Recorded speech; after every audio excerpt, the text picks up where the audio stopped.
Halo semua, selamat datang lagi di channel Arloji. Hari ini kita masuk ke tema yang udah ditunggu-tunggu. Terakhir kali gue bikin kayaknya 2 bulan lalu.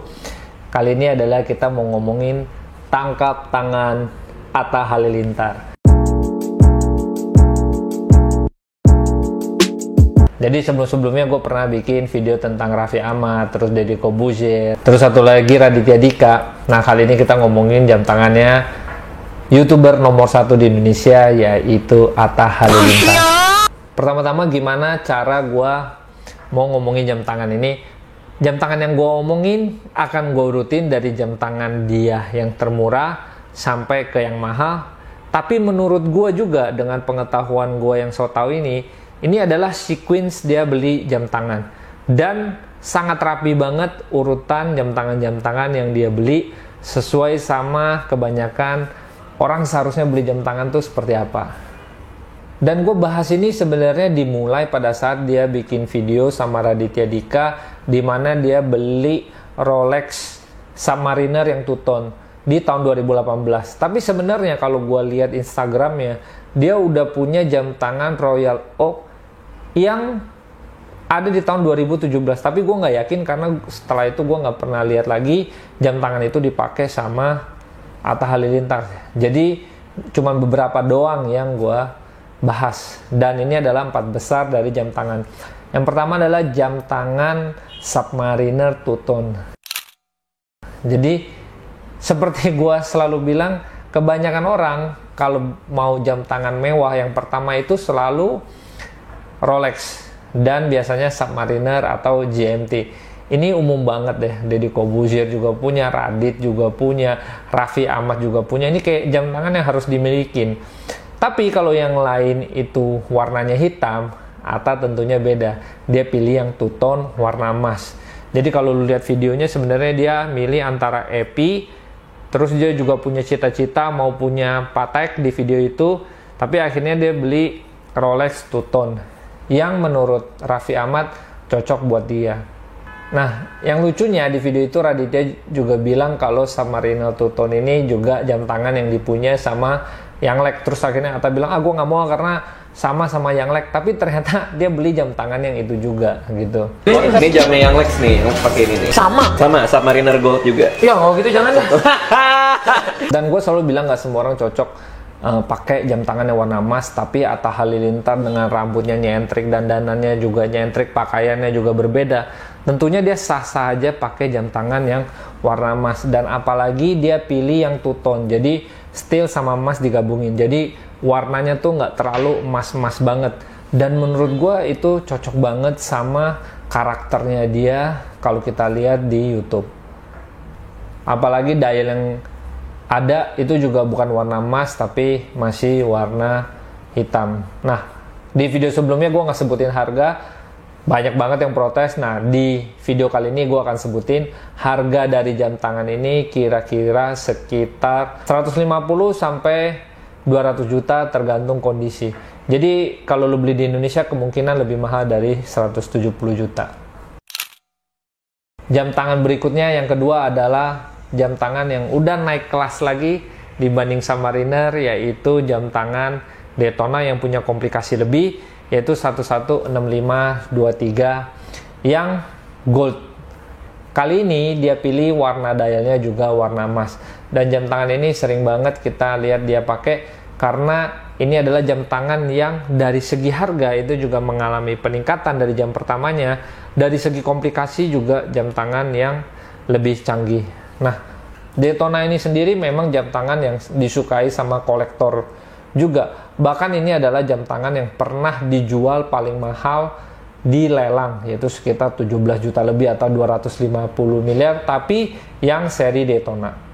Jam tangan ini juga two-tone ya, jadi nggak seluruhnya warna emas, jadi masih dicampur sama steel juga. Jadi warnanya benar-benar masih harmonis. Nah, harganya itu sekitar berapa? Harganya itu meningkat sedikit, harganya di sekitar angka 200 sampai 250 juta. Jam tangan ketiga ini adalah jam tangan sama seperti yang gue pakai, Royal Oak Offshore. Jadi ini adalah seri lebih sportinya daripada sportinya Royal Oak. Jadi jam ini lebih tebal, terus juga chronograph. Nah, kalau yang dimiliki sama Atta Halilintar ini itu beda sedikit sama yang gue pakai. Kenapa? Karena dia baru diluncurin tahun 2018. Terus sama juga pink gold, tapi warna dari dialnya nggak emas. Kalau ini kan emas, itu grey ruthenium. Terus subdialnya, kalau yang ini warna hitam, itu warnanya warna gading. Dan ini memang jam tangan yang populer banget di kalangan anak muda. Biasanya orang kalau udah punya Rolex, untuk mau naik level mereka ke EPI, terutama segmen anak muda. Jadi jam tangan kalau lu lihat, anak muda yang punya penghasilan besar, biasanya selain punya Rolex, mereka punya EPI.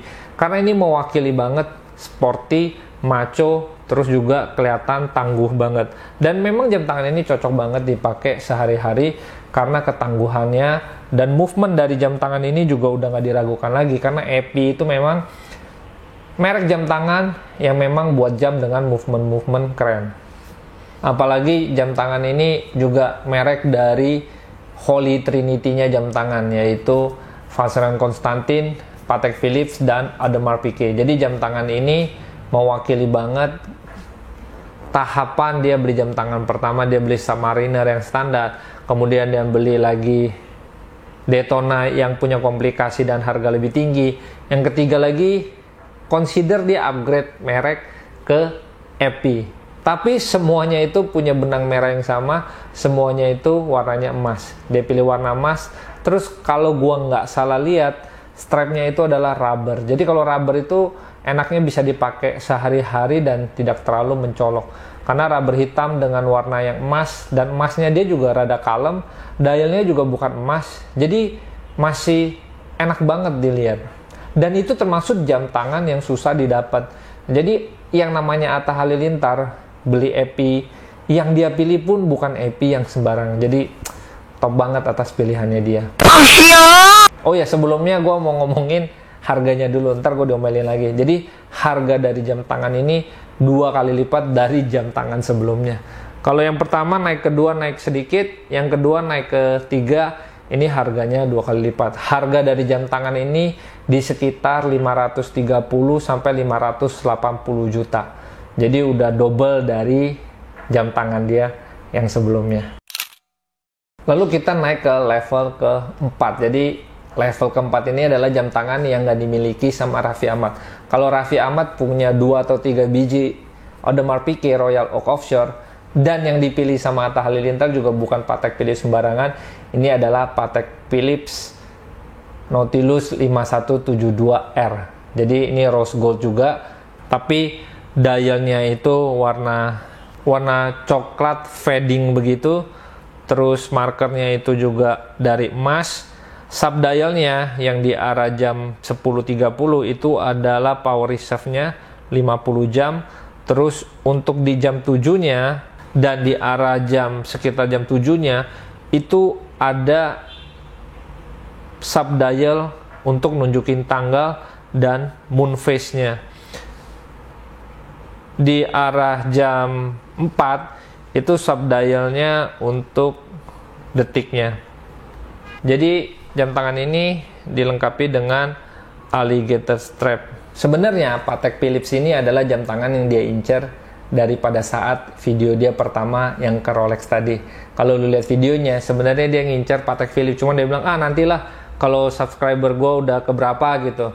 Nah, yang Submariner tadi sebenarnya dia beli untuk merayakan subs dia udah 4 juta kalau nggak salah. Nah terus dia bilang, ntar deh kalau gue udah 5 juta, gue bakal beli jam tangan yang lebih mahal. Apa pencapaian apa ini? 4 juta sub. Yoi, 5 juta sub. Jadi ntar beli lagi pas 5 juta sub. Berarti sekitar 2 bulan lagi. Yoi. Enggak, sebulan lagi. Tapi gue sendiri nggak tahu dia beli Patek ini untuk merayakan apa. Tapi Patek ini termasuk jam tangan favorit dia kalau gue lihat di Instagram. Terutama untuk acara-acara besar dan acara-acara formal, dia selalu pakai jam tangan Patek Philippe ini. Dengan dialnya yang berwarna gelap dan alligator strap, jam tangan ini nggak terlalu mencolok, tapi dari jauh kelihatan bahwa jam tangan itu memang jam tangan yang bagus. Dengan komplikasi yang segitu canggih, jam tangan ini tebelnya itu cuma sekitar 8,5 mm. Jadi Patek ini terkenal bikin movement yang canggih tapi tipis. Kalau dilihat dari 4 jam tadi, Atta ini suka banget jam tangan yang warnanya emas walaupun bukan full emas. Justru menurut gue pribadi lebih elegan kalau misalnya jam tangan itu nggak seluruhnya emas, kecuali lu mungkin lagi syuting video klip atau misalnya lu lagi konser. Tapi kalau untuk kehidupan sehari-hari, lu meeting, datang ke acara formal, emas itu bagus tapi dikombinasikan dengan rubber atau alligator strap. Itu kelihatannya masih lebih manis. Jadi selera dari Atta Halilintar ini menurut gue sangat luar biasa ya. Nah, uniknya dari 4 jam ini urutannya sangat-sangat berurutan sekali, baik dari segi mereknya, baik dari segi harga maupun dari segi komplikasinya. Yang pertama itu cuman ada tanggal, yaitu di Submariner. Lalu ditambah dengan chronograph yang di Daytona. Yang ketiga ditambah dengan chronograph tapi mereknya itu udah meningkat. Yang keempat dia ada indikator power reserve, kemudian juga ada moon pace-nya, ada tanggalnya juga, terus ada jarum detik di subdialnya.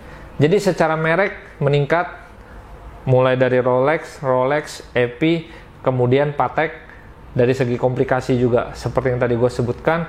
Kemudian dari segi harga, yang pertama itu sekitar 170-an, terus yang kedua itu sekitar 250-an, yang ketiga double sekitar 530 sampai 580. Nah, yang keempat ini harganya sekitar 1,2 miliar atau mungkin sekitar 1,1 sampai 1,3 miliar rupiah. Dan Patek ini bukan jam tangan yang bisa lu datang terus lu ke showroomnya lu beli lu dapat. Nggak begitu. Itu harus orang-orang tertentu doang yang bisa beli jam tangan ini karena mereka pilih siapa-siapa yang pakai jam tangan ini. Seperti video sebelumnya, lalu jam tangan apa yang gue saranin ke Atta Halilintar? Yaitu DW. Nggak mungkin ya. Jadi bukan Daniel Wellington. Padahal di Instagramnya itu ada foto dia dengan jam tangan Daniel Wellington. Tapi itu endorsement kayaknya. Jadi bukan DW. Jadi yang gue saranin adalah NAM Watch. Nggak juga. Itu juga bercanda. Jadi NAM Watch itu juga kayaknya hasil endorsement. Gue lihat dia ada di foto IG-nya, tapi menurut gue itu bukan bagian dari koleksi jam tangannya dia. Sebenarnya dari jam-jam tangan yang dia punya, menurut gue itu dari segi merek itu udah merek-merek yang bagus banget dan udah lengkap. Tapi kayaknya masih bisa ada celah untuk membeli jam tangan lain yang untuk gue sarankan, yaitu apalagi kalau bukan Richard Mille. Jadi Raffi Ahmad punya Richard Mille, nggak punya Patek. Kalau Atta Halilintar punya Patek tapi nggak punya Richard Mille. Jadi kalau misalnya dia tambahin Richard Mille, itu juga kayaknya cocok banget buat dia. Cuman mungkin dia cari yang warna emas. Tentunya karena Atta Halilintar suka jam tangan yang berwarna emas, gue akan saranin untuk pakai jam tangan RM030 yang rose gold. Atau sekalian Richard Mille Tourbillon, karena belum ada jam tangan yang Tourbillon.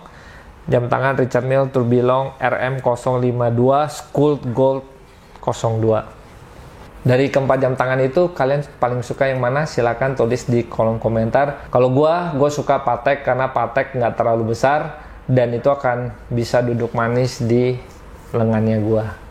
Atau kalian punya saran jam tangan lain apa yang seharusnya dimiliki sama Atta Halilintar? Bisa juga tulis di kolom komentar di bawah ini. Terima kasih udah nonton sampai habis. Kalau kalian suka silahkan klik tombol like. Dan kalau kalian mau nonton video-video gue berikutnya silahkan di subscribe. Terima kasih.